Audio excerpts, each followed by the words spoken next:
이 새벽 하나님 앞에 귀한 특송으로 영광 돌리신 우리 안수 집사회 위에 하나님의 거룩한 기름 부으심이 있기를 주님의 이름으로 축원합니다. 종료주일 에스라 새벽 말씀 사경의 금요일 새벽에 우리에게 주시는 하나님의 말씀입니다. 예레미야 애가 4장 1절로 22절까지의 말씀을 저와 함께 한 절씩 교독해서 봉독해 올리시겠습니다.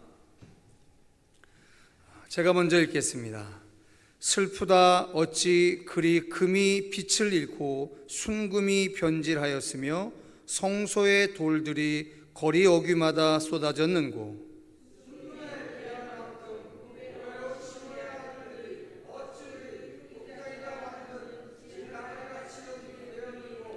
들깨들도 젖을 주어 그들의 새끼를 먹이나 딸 내 백성은 잔인하여 마치 광야의 타조 같도다.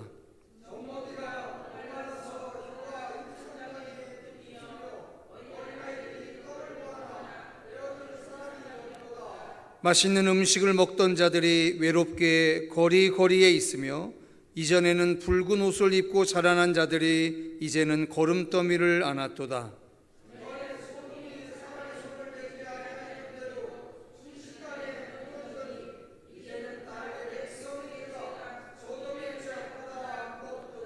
전에는 존귀한 자들의 몸이 눈보다 깨끗하고 젖보다 희며 산호들보다 붉어 그들의 윤택함이 갈아서 빛낸 청옥 같더니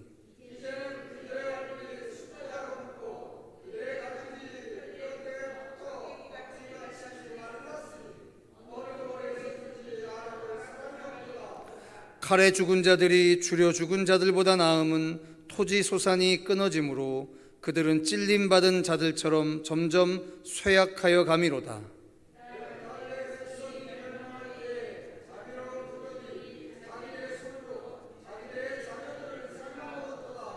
여호와께서 그의 분을 내시며 그의 맹렬한 진노를 쏟으시며 시온의 불을 지르사 그 터를 사르셨도다.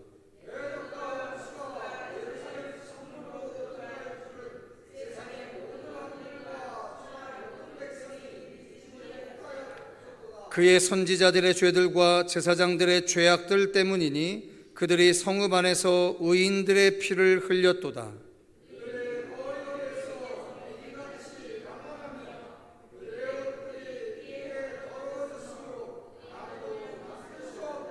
사람들이 그들에게 외쳐 이르기를 저리 가라 부정하다 저리 가라 저리 가라 만지지 말라 하였으며 그들이 도망하여 방황할 때에 이방인들이 말하기를 그들이 다시는 여기서 살지 못하리라 하였도다.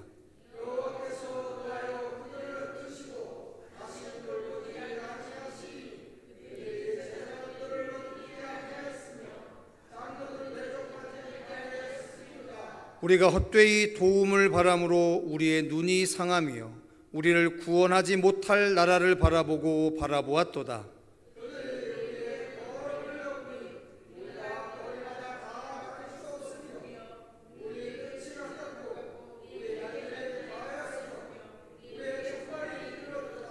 우리를 뒤쫓는 자들이 하늘의 독수리들보다 빠르며 산 꼭대기까지도 뒤쫓으며 광야에서도 우리를 잡으려고 매복하였도다.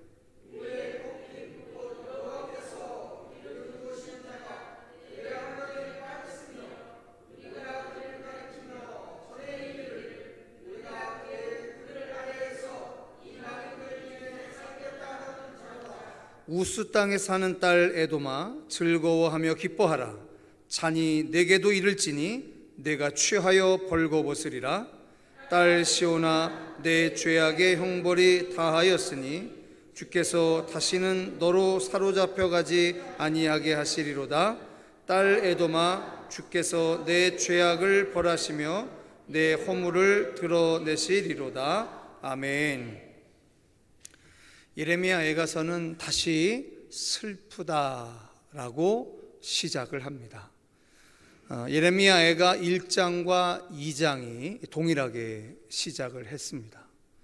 그 슬프다라고 하는 히브리어 단어가 에카라고 하는 단어고 그 에카라고 하는 단어의 첫 알파벳이 알레프라고 하는 히브리어 22개 알파벳 중에 첫 글자이죠. 자, 이제 예레미야 4장에서 우리는 다시금 이스라엘의 멸망을 슬프다라고 탄식하는 예레미야의 탄식을 보게 됩니다. 근데 그 슬픔의 이유가 참 안타깝습니다. 6절에 이렇게 이야기합니다.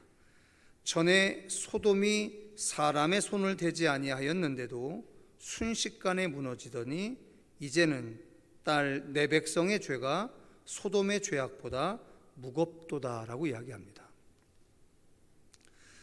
하나님의 심판의 아주 영원한 상징이라 일컬어지는 소돔과 고모라의 죄악보다 이스라엘의 죄악이 더 심하다라고 이야기를 합니다. 이러한 탄식이 어떻게 가능했을까 싶습니다. 이스라엘은 바벨론에게 멸망하기 직전까지도요, 여전히 안식일을 지켰고요, 또 금식을 했고요, 그들은 여전히 솔로몬의 성전에서 하나님을 예배하는 행위가 그치지 않았었습니다. 그랬던 이스라엘이 어떻게 소돔의 죄악보다도 더 심하다라고 탄식하게 되었는지 참 신기할 따름입니다.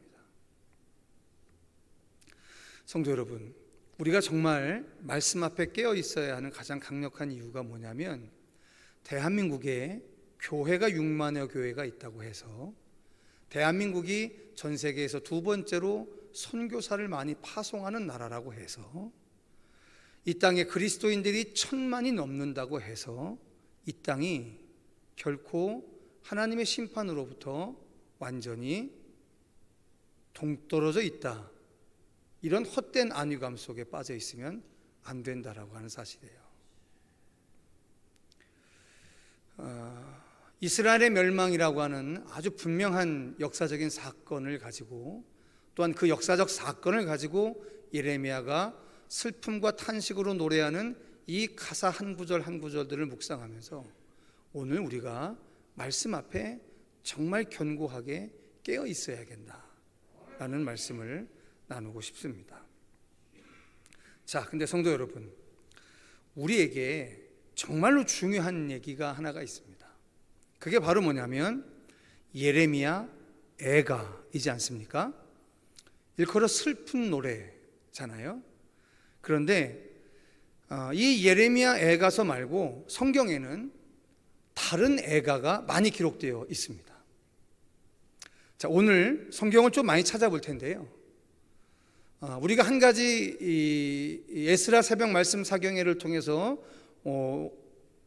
반드시 이해하고 넘어가야 할 아주 중요한 사실을 오늘 확실하게 좀 짚고 넘어갔으면 좋겠습니다. 자, 우리 시편을 한번 찾아보도록 하겠습니다. 시편의 말씀입니다.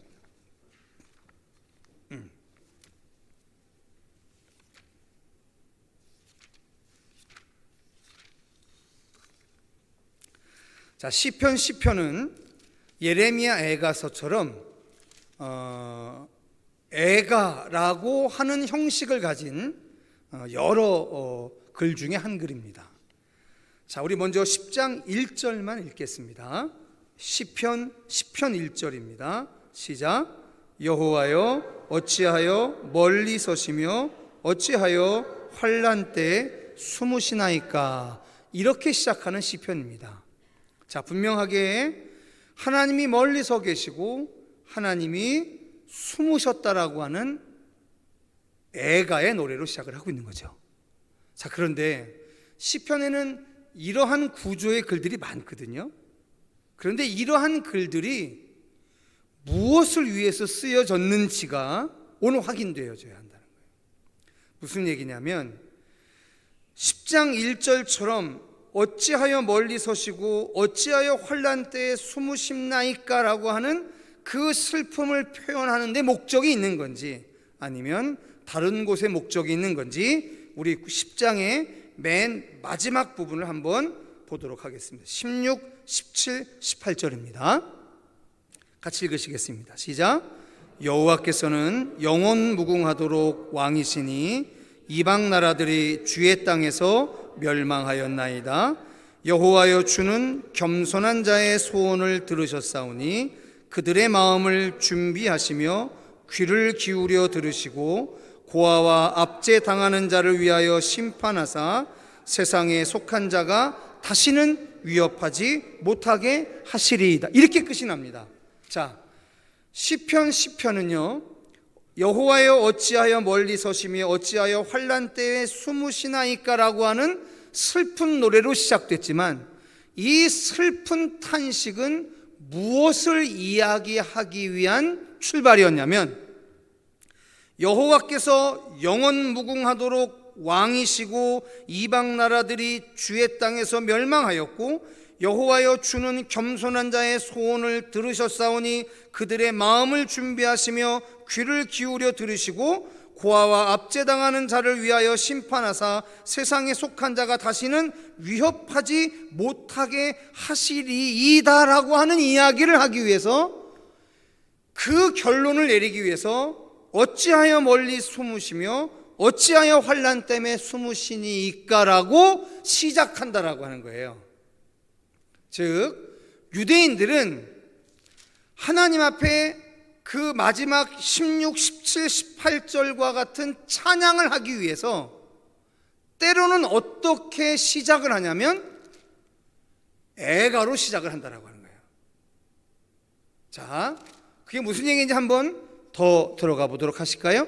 우리 63편을 한번 찾아가 보시겠습니다. 63편입니다. 자, 다 같이 63편 1절의 말씀을 같이 읽어보시겠습니다. 63편 1절입니다. 시작. 하나님이여 주는 나의 하나님이시라. 내가 간절히 주를 찾되 물이 없어 마르고 황폐한 땅에서 내 영혼이 주를 갈망하며 내 육체가 주를 앙모하나이다 라고 이야기합니다. 물이 없어 마르고 황폐한 땅에서 내 영혼이 주를 갈망한다라고 탄식하고 있는 거예요. 그런데 왜 이렇게 탄식하는 소리로 시를 시작하냐면 그 이유는 탄식으로 끝내기 위해서 하는 게 아니라는 거예요. 시편 63편의 맨 끝부분을 가보겠습니다. 11절을 한번 읽어보겠습니다. 11절입니다. 시작. 왕은 하나님을 즐거워하리니 주께 맹세한 자마다 자랑할 것이나 거짓말하는 자의 입은 막히리로다 라고 하는 찬양을 하려고 그 처음에 슬픔과 탄식으로 노래하는 것이 그들의 습관이라는 거예요. 그러니까 애가라고 하는 것은 슬픔으로 시작해서 슬픔으로 끝내기 위해서 하는 그들의 문학적 표현 방식이 아니라 시작은 슬픔과 탄식으로 시작하지만 끝은 찬송과 희망과 소망의 소리로 그치기 위한 유대인들의 문학적 방식이다라고 하는 거예요. 자, 한번 더 확인해 보실까요? 69편을 찾아가 보겠습니다. 자, 69편입니다. 다 다윗의 시들입니다. 1절 읽어보실까요? 시작. 하나님이여 나를 구원하소서. 물들이 내 영혼에까지 흘러 들어왔나이다. 예, 이게 물에 빠져 죽었다는 거예요. 심지어는 물에 빠져 단순히 호흡이 멈춰서 죽는 게 아니라 영혼까지 물에 차서 죽을 지경이라는 거예요. 그런데 왜 이렇게 탄식하는 소리로 시작을 하느냐? 이 시편의 맨 마지막 34, 35, 36 마지막 부분 보겠습니다. 같이 한번 읽어보실까요? 시작. 천지가 그를 찬송할 것이요 바다와 그 중에 모든 생물도 그리할지로다. 하나님이 시온을 구원하시고 유다 성읍들을 건설하시리니 무리가 거기에 살며 소유를 삼으리로다. 그의 종들의 후손이 또한 이를 상속하고 그의 이름을 사랑하는 자가 그 중에 살리로다 라고 희망하는 거죠. 시편의 맨 마지막을 이렇게 희망의 소리로 끝내고 소망의 소리로 끝내고 찬송의 소리로 끝내는 방법이 두 가지라는 거예요. 하나는 처음서부터 찬양으로 시작해서 마지막까지 찬양하는 거예요. 두 번째는 처음에는 슬픔과 탄식과 원망의 소리로 시작했지만 맨 끝은 찬양으로 끝내는 거예요. 그리고 다시 한번 더 보실까요? 74편입니다. 자, 74편이요. 1절 읽어보겠습니다. 시작. 하나님이여 주께서 어찌하여 우리를 영원히 버리시나이까? 어찌하여 주께서 기르시는 양을 향하여 진노의 연기를 네, 이렇게 탄식합니다. 근데 이 탄식의 최종적인 목적이 어디에 있느냐? 그 시편 끝 22절, 23절을 한번 같이 읽어보시겠습니다. 시작. 하나님이여 일어나 주의 원통함을 푸시고 우매한 자가 종일 주를 비방하는 것을 기억하소서. 주의 대적들의 소리를 잊지 마소서. 일어나 주께 항거하는 자의 떠드는 소리가 항상 주께 상달되나이다 라고 여전히 하나님을, 살아계신 하나님을 소망하면서 끝을 낸다. 자, 제가 시편에만 기록되어져 있는 이와 같은 애가들을 쭉 읽고 여러분들과 마지막 읽고 싶은 시편에 나오는 애가가 있어요. 이거는 얼마나 유명했던지 예수님이 십자가에서 돌아가실 때 그 십자가에서 하셨던 7가지 말 중에 하나의 말로 기록되어 있습니다. 22편 찾아가 보시겠습니다. 시편 22편입니다. 시편 22편 자 1절 2절 한번 읽어보시겠습니다. 시편 22편 1절 2절 같이 읽겠습니다. 시작.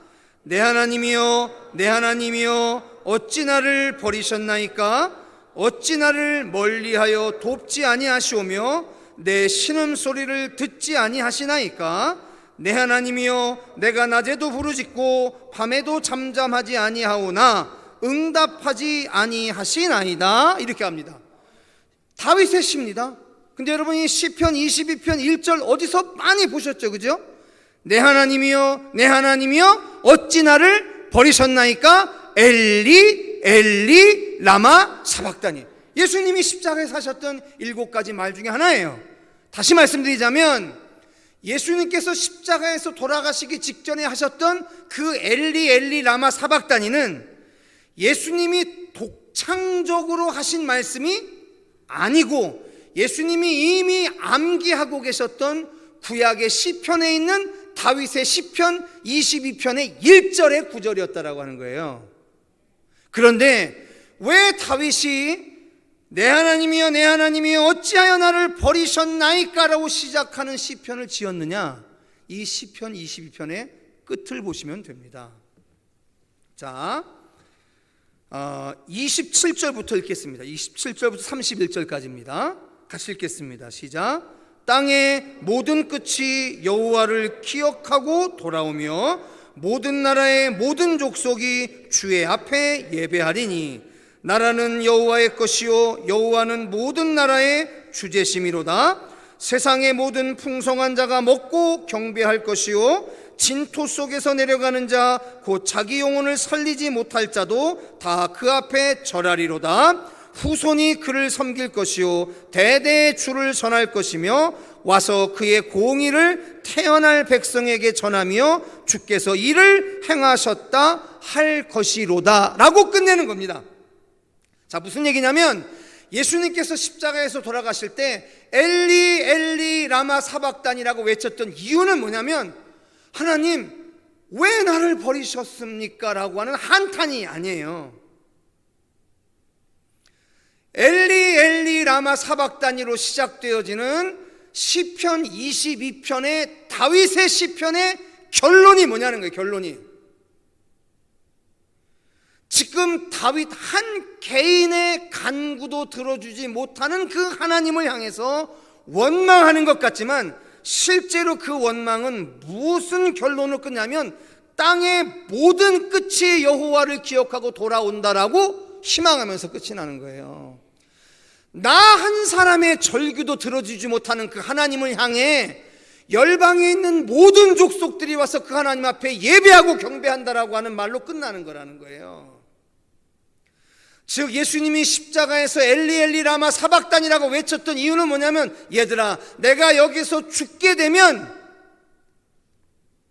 이 이후에 어떤 일이 벌어지느냐면, 모든 이방의 민족들이 이 산에 올라와 야훼 하나님을 예배하게 되는 날이 올 거다라고 하는 것에 대한 사인이었다라고 해요. 실패의 이야기가 아니에요. 하나님과의 단절로부터 오는 절대적인 외로움에 대한 절규가 아니에요. 애가는 하나님을 찬양하는 또 다른 방법이었던 거예요.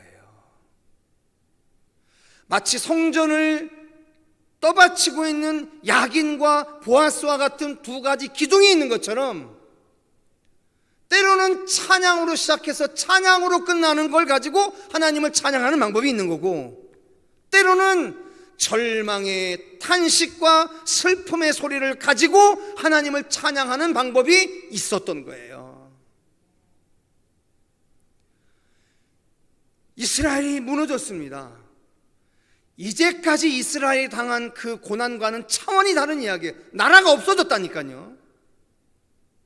그런데 그 나라가 없어진 상황에 예레미야가 지금 뭘 하고 있는 거냐면, 아무것도 건덕지가 없는 그곳의 한복판에서 하나님을 슬픔으로 탄식으로 찬양하고 있는 거예요. 그리고 오늘 이 기록되어 전해지는 이 말씀을 받고 있는 우리들에게 이야기하시는 거예요. 사랑하는 내 아들, 사랑하는 내 딸들아, 너희들의 인생에 어떠한 날들을 만나든지 어떠한 일들과 상황을 만나든지 그 일들을 가지고 내 앞에 와 항변하고 탄식하고 슬퍼하며 부르짖어 절규하라는 거예요. 그러면 그것으로 말미암아 네 인생 안에 끝내 찬송케 하시는 하나님의 은혜의 섭리가 작동될 것이다 라고 이야기해 주시는 거예요. 이게 성서가 오늘 우리에게 포기하지 않고 전해주는 진리예요. 우리가 종교인이 아닌 이유가 여기에 있는 겁니다. 사도 바울의 인생이 위대해졌던 가장 그 분기점은 그의 한 가지 깨우침 때문에 있었어요.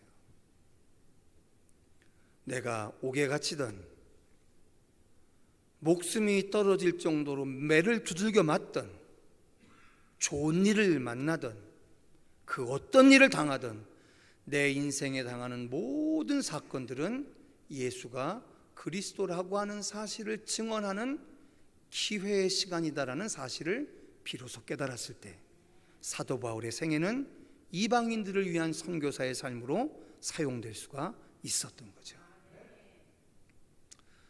사랑하는 성도 여러분, 우리의 인생 안에 때로는 슬픔으로 하나님 앞에 찬송해야 될 때가 옵니다. 탄식으로 하나님을 찬송해야 할 때가 옵니다. 그러니 우리가 이러한 기도는 잘못된 거예요. 하나님, 이 슬픈 일을 없애주시면, 이 탄식할 일을 없어주시면 제가 하나님을 찬송하겠습니다는 신앙적인 얘기가 아닌 겁니다. 그 슬픔을 가지고, 그 탄식을 가지고 오늘 찬송하는 거예요. 그 영적인 비밀을 살아가는 이에게 하나님은 오늘도 여전히 영원한 승리의 길로 인도하시게 될 것을 믿으시는 여러분 되시기를 주님의 이름으로 축원합니다.